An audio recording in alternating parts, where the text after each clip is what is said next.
Alfa Romeo bez registarskih oznaka.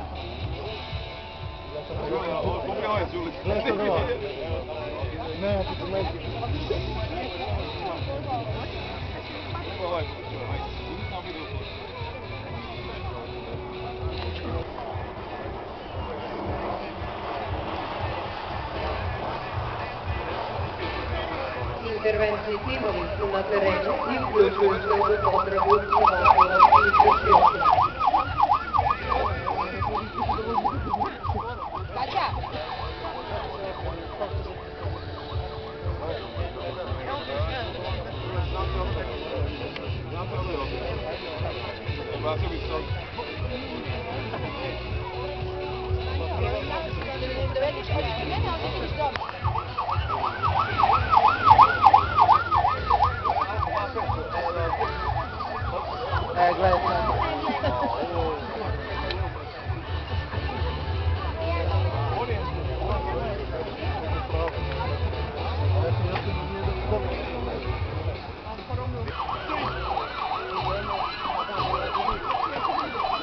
Jedan od interventnih timova lišava slobode izvršioca krivičnog dela za kojeg se pretpostavlja da može biti objektivno oružje.